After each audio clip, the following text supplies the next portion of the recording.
Lorsque j'ai lancé mon livre, j'ai lancé aussi un défi. J'ai dit, j'offrirai le livre gratuitement, et ça tient toujours, tout au long du mois de février, j'offrirai un livre gratuitement à quiconque me dira quelle est la différence entre Yahweh et Nzambé. Et dans les réseaux sociaux, certains s'y sont pris au jeu et n'ont pas compris la démarche. On dit, mais finalement, c'est la même chose, c'est le même mot, Yahweh, Nzambé, c'est juste une traduction. Eh bien non, je vais surprendre beaucoup de gens aujourd'hui. Non, Nzambé et Yahweh, ce n'est pas la même chose. Bendele, révélation d'une culture africaine est l'intitulé du nouveau livre désormais retrouvé sur Amazon. À travers cet ouvrage, Éric Mizele est mon invité de ce soir. Il a mis à profit son expérience pour promouvoir l'éducation des humanités classiques africaines. Mesdames et messieurs, bonjour et merci de nous rejoindre sur ces plateaux des Inside of CCDFW. Dans ce tout premier numéro de 2024, j'ai donc le réel plaisir de recevoir sur ces plateaux des PPSV Éric Mizele. C'est un écrivain congolais et chercheur en histoire des sciences et des religions. Bonjour Éric Mizele. Bonjour à vous, M. Pedro. D'entrée de jeu, M. Éric Mizele, quelles sont vos impressions de défouler vos pieds pour la toute première fois ici au studio des PPSV? Je suis ébloui par ce cadre. Vous savez, notre livre fait la promotion de la créativité. Je suis agréablement surpris d'être dans ce beau cadre où la créativité est magnifiée et où nous aurons l'opportunité d'échanger agréablement dans cette émission. Merci beaucoup à vous. Donc, comme on le dit toujours dans notre mission, sur notre plateau, nous recevons des femmes et des hommes qui font fierté de la communauté congolaise de Dallas-Fort Worth. Aujourd'hui, donc, j'ai reçu c'est un écrivain, Éric Mizele, c'est un chercheur en histoire des sciences et des religions. Il vient de faire sortir son ouvrage, l'intitulé c'est Bendele. Nous voulons connaître, M. Éric Mizele, pourquoi le terme est Bendele, pourquoi le titre phare est Bendele. Souvent, on connaît, quand quelqu'un fait la fierté, il excelle dans une activité, on dit toujours, il a tomboli Bendele à Banamboka. Mais pourquoi vous aussi, vous avez choisi le terme Bendele pour votre ouvrage, M. Éric Mizele? Très bonne question. Déjà, on voulait un titre dans nos langues nationales, parce que très souvent, il y a des livres qui ont des titres toujours internationaux, en français, en anglais. On a voulu faire la fierté de notre pays en mettant ce titre en lingala. Mais le plus important aussi, c'est que nous avons remarqué dans nos recherches que le mot Bendele est un mot extrêmement ancien que l'on peut retrouver même en ancienne Égypte. Et c'est ce mot-là qui, au fait, englobe toute notre culture, qui exprime qui on est. Et voilà pourquoi on a choisi de mettre ce nom-là en avant.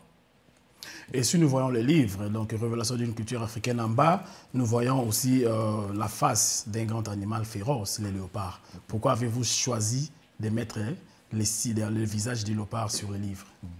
En fait, le léopard, lorsque l'on fouille dans les cultures africaines, on se rend compte que c'est le symbole même de l'intelligence. Une fois de plus, je vais encore citer l'Égypte ancienne parce que c'est le berceau de nos civilisations africaines. On parle de civilisation égypto-nubienne. La Nubie, c'est le Soudan. Et c'est là où on trouve vraiment les valeurs de notre culture bantoue. Le léopard, justement, il est le symbole de l'ancestralité. Lorsqu'on parle de léopard, c'est un animal que l'on retrouve dans la prêtrise égyptienne, c'est-à-dire lorsqu'on regarde le corps intellectuel, les personnes intelligentes dans l'Égypte ancienne étaient toujours vêtues de peau de léopard. C'est une culture qui a perduré, d'autant plus que maintenant même quand on regarde nos cultures, quand on regarde les magistrats, lorsqu'on regarde les chefs traditionnels, ils ont toujours des peaux de léopard. C'est parce que dans nos cultures bantoues, ça représente l'intelligence, ça représente l'astronomie, les mathématiques. Il y a par exemple ce qu'on appellerait une divinité en Égypte ancienne qu'on appelle Séchat. Et elle est toujours revêtue d'une peau de léopard et elle représente justement l'histoire, l'intelligence, l'astronomie, les mathématiques. Et comme ce sont des valeurs dont nous parlons dans le livre, nous avons jugé bon de prendre cet animal comme exemple et le mettre là. Mais ce que je dis, c'est vraiment un résumé par rapport à la constellation d'informations que je révèle dans ce livre-là. S'il faut résumer le livre Bendele, en fait, le livre Bendele a combien de chapitres? Bendele a environ 11 chapitres. Il y a un chapitre 0, hein, donc 0 jusqu'à 11. Le premier chapitre s'intitule même Ebandeli, donc c'est le commencement des choses. Et il y a deux idées maîtresses dans ce livre. La première idée maîtresse de ce livre est de dire que tout ce que nous concevons comme le pouvoir, la royauté, le gouvernement, la science, les technologies, l'ingénierie, toutes ces sciences-là ou toutes ces manières de penser découlent en fait des traditions africaines. C'est le premier aspect. Et nous avons par exemple tout un chapitre, ou tout au long du livre, où nous expliquons l'histoire des sciences. Parce qu'on nous a toujours raconté, quand on était à l'école, que les sciences viennent de la Grèce, que les sciences viennent de Rome, que les sciences viennent d'autres pays, alors que ce n'est pas vrai. On peut retrouver l'origine des mathématiques. Même au Congo, ça peut choquer beaucoup de personnes ou surprendre. Il y a ce qu'on appelle l'os d'Ishango. C'est un os qu'on a retrouvé à l'est de notre pays, ou c'est un os de babouin sur lequel on a retrouvé des entailles de marques. C'est-à-dire que les chercheurs pensent que c'était peut-être une femme qui était en train de calculer certains cycles lunaires. Donc lorsqu'on fait l'histoire des mathématiques dans le monde, on ne peut pas sauter le Congo. Et ça, malheureusement, c'est très peu connu. Et nous avons voulu parler de ces choses dans cet ouvrage où nous, comme je l'ai dit, retraçons carrément l'histoire des sciences. Nous montrons ce que l'Afrique a apporté en termes de mathématiques, en termes de chimie, en termes d'ingénierie, en termes de biologie. Tout cela n'aurait jamais émergé dans le monde occidental tel que nous le connaissons si l'Afrique n'avait pas fait son travail. Et nous sommes, je pense, au mois de février où nous célébrons le Black History Month. Et je pense que nous aussi, les Africains, nous pouvons nous réapproprier aussi ce mois pour partager ce que nous savons et dire que les sciences viennent de chez nous. Ça, c'est le premier aspect.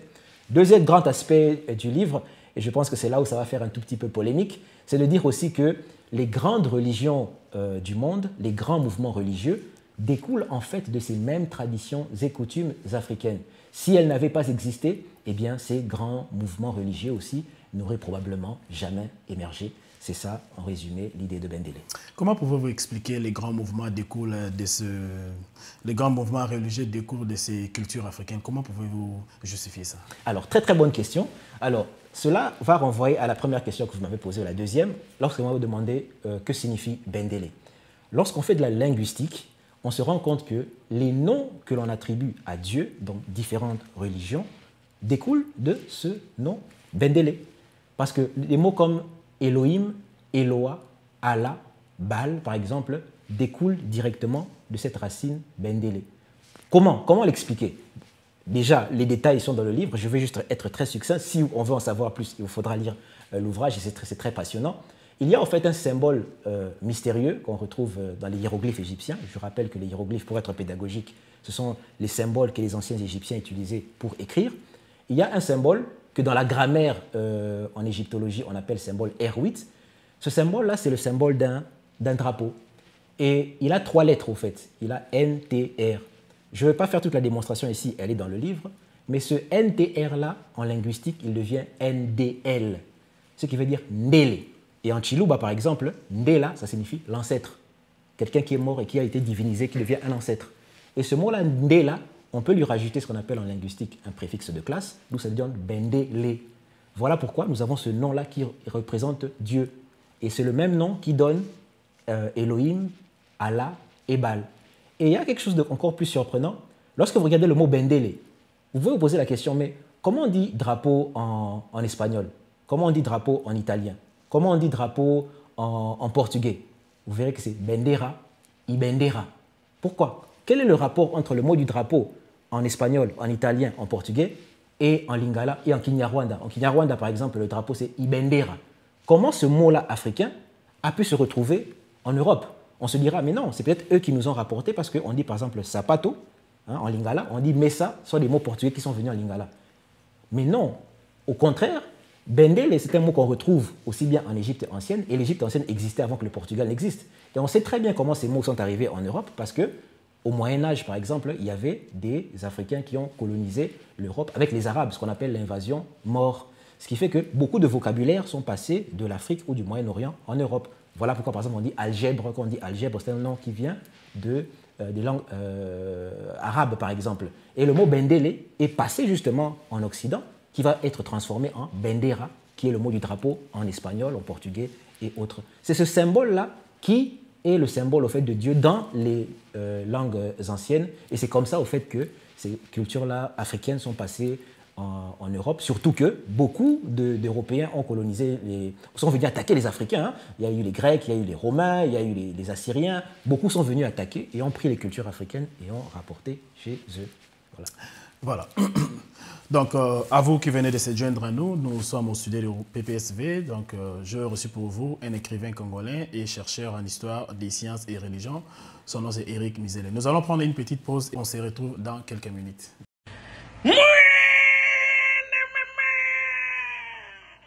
Bino ba Congolais vivant aux États-Unis. Bino ba Américain, moto bukalate. Bana Texas. Bana ya Dallas. Outa na New York. Chicago, Bloomington normal, ata ozalaka wapi. Kobuka te, secret ya beauté na yo ezali kaka moko, salon beauté royale.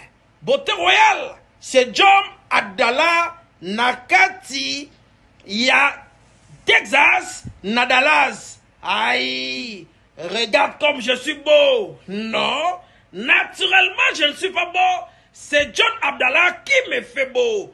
Grâce, ya coiffure naye, ya mbenzolo. Hey, Voilà, de retour sur ces plateaux de PPSV. Donc, j'ai reçu pour vous un écrivain, comme je disais. C'est un Congolais, c'est un chercheur résident ici à Dallas. C'est en histoire et en sciences des religions.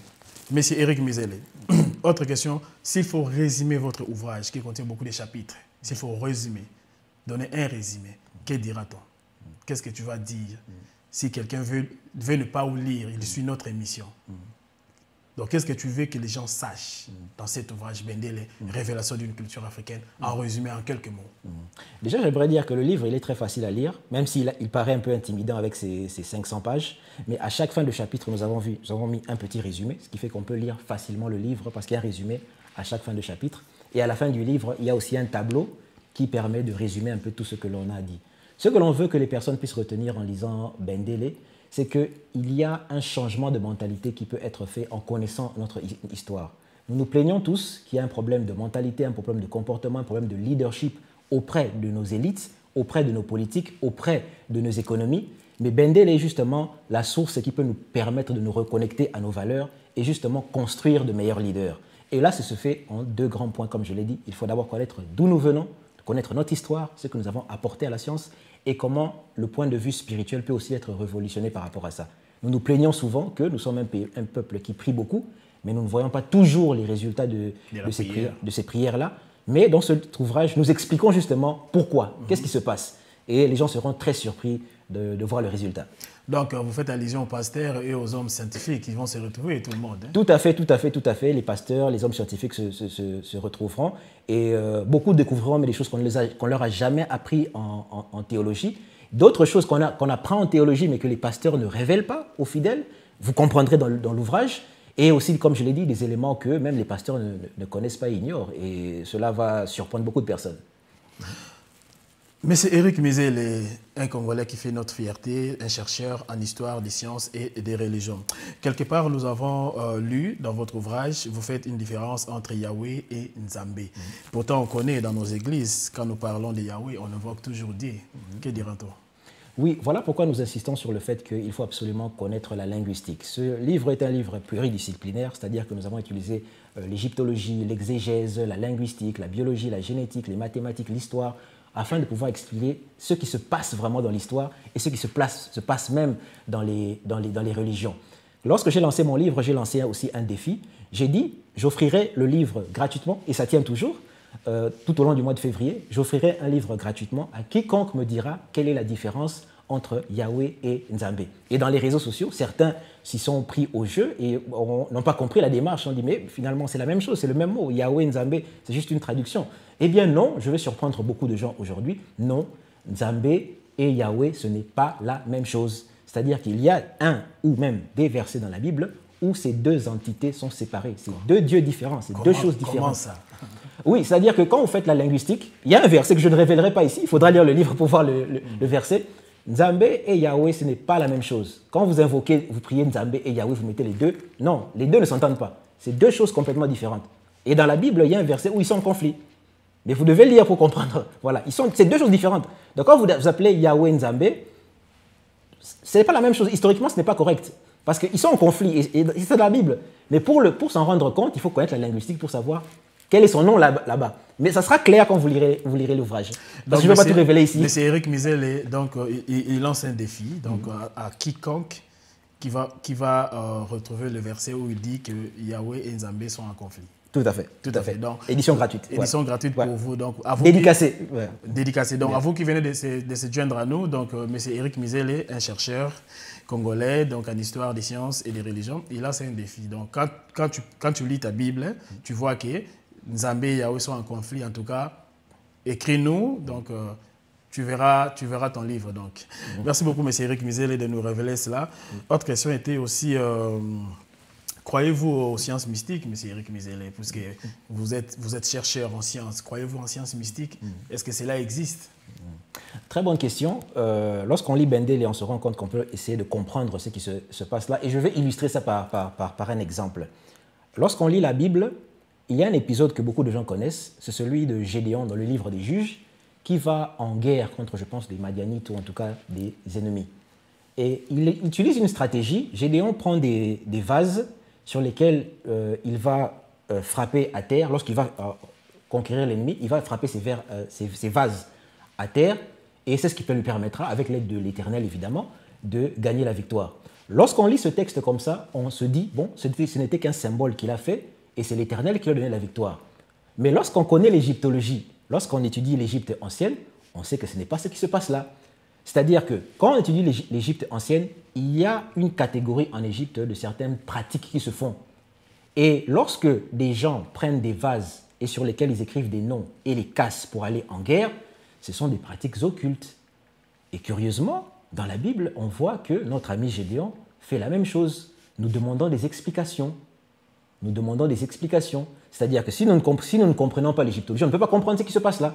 Parce qu'en égyptologie, c'est placé parmi les expressions magiques, parmi les expressions occultes. Mais curieusement, notre ami Gédéon le fait. Nous demandons donc au clergé de nous expliquer ce qui se passe là. Vous voyez? Donc la question que vous me posez, si nous croyons aux sciences occultes, c'est-à-dire que nous les observons dans les livres les plus sacrés, nous les observons. Donc pour ceux qui pensent qu'ils sont en dehors de ça, bon, apparemment, c'est tout le monde qui est dans la pratique de ça, puisque c'est là, mais on ne se rend pas compte que c'est ce qu'on regarde et c'est ce que l'on voit. Maintenant, lorsqu'on parle de ce qui est occulte, ça veut dire ce qui est caché, eh bien, Bendele révèle ces choses parce que, en réalité, je ne vais pas donner la définition ici dans le livre, la définition de Bendele est là, et même la clé pour comprendre ce qui se passe dans l'invisible. Je m'arrêterai là, en tout cas. Nous voyons la peau de léopard chez nos magistrats, chez nos ngangas, chez nos chefs coutumiers. Qui représente la peau de léopard, M. Eric Mizele? Oui, la peau de léopard, c'est le symbole de l'intelligence. Pour être beaucoup plus concret, pour aller beaucoup plus profondément, chaque tache que l'on a sur le léopard représente une étoile. C'est-à-dire que lorsque nous disons Congo, par exemple, parce que beaucoup de gens ne connaissent pas la définition de ce que c'est, on dit dompteur de léopard, mais ce n'est pas exactement ça. Congo, ça veut dire celui qui est attaché à ses ancêtres. Pourquoi? Parce qu'il y a la racine Kou, à vert, et Ngo, en Kikongo. Ngo, c'est le léopard. On peut dire aussi Nkoi.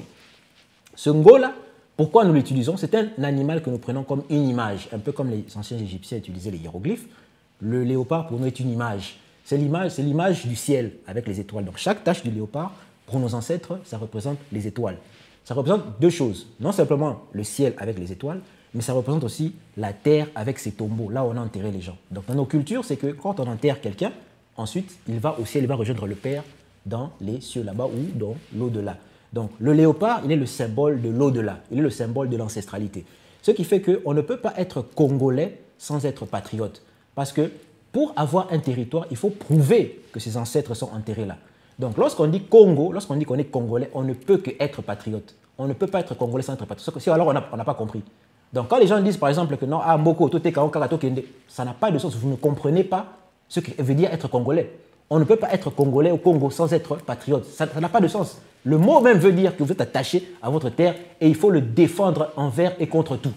Donc c'est cette définition-là que nous avons de Congo. S'il faut donner un point de vue sur la personne qui avait donné les noms de notre équipe nationale, Léopard, il avait-il raison puisque vous faites allusion à tout cela? Tout à fait, ils avaient raison parce que les léopards, les joueurs, je veux dire, dans le sport, leur vocation, c'est d'aller défendre les couleurs de la nation. Le football, ce n'est pas simplement un jeu. Il a même des caractères politiques parce que c'est l'une des seules activités au monde qui arrive justement à galvaniser toute l'énergie d'un peuple, c'est-à-dire à rassembler tous les peuples, à les unir. Le foot, il y a très, très peu de choses qui peuvent le faire. La politique a tendance à séparer les gens. Mais le football, c'est quelque chose qui peut transcender les générations, qui peut transcender les frontières, et cela permet vraiment de rassembler les gens. Donc lorsqu'on donne le symbole du léopard à notre équipe nationale, c'est le symbole le plus puissant pour dire que vous allez représenter notre culture ailleurs. Et cette culture du léopard, comme je l'ai dit, on peut la retrouver aussi bien maintenant dans notre intelligentsia, chez les magistrats, aussi bien en Égypte ancienne, chez les prêtres de l'Égypte ancienne, et même plus loin, jusqu'en Turquie, même dans la préhistoire, il y avait déjà des peaux de léopard qui étaient portées pour montrer la royauté. Et c'est quelque chose que l'on retrouve même aussi en Europe, en Occident. Lorsque Napoléon vient conquérir l'Égypte, il y a une célèbre peinture de Napoléon où il porte une peau de léopard. Dans nos langues, à nous, lorsqu'on porte la peau de léopard, les noms de la royauté et du léopard sont connectés même, alors que dans le français et dans l'anglais, ce n'est pas connecté. Ça veut dire qu'ils ont pris ça chez nous.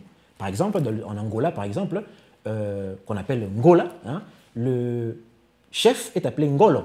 Hein. Ngolo, c'est le nom aussi du poisson-chat. Le poisson-chat, c'est ce qu'on appelle le félin des eaux, c'est le léopard des eaux. Donc, quand on prend le nom de l'Angola, le nom du roi de l'Angola, ou des royaumes qu'il y avait à l'époque, le royaume Congo, puisque c'était connecté, on voit que ça a toujours un rapport avec le léopard, ou les animaux tachetés. Hein, le léopard, le poisson-chat qu'on appelle Ngolo, c'est toujours ça. Donc, c'est un animal extrêmement important qui explique l'intelligence que nous avons. Donc, en tant que Congolais, et puisque nous sommes dans le Black History Month, nous devons faire la promotion de notre génie. Et c'est un moment où, par exemple, nous devons trouver des connexions avec les Noirs américains, parce que beaucoup de Noirs américains viennent ici, viennent de la RDC ou de l'Europe de l'Ouest.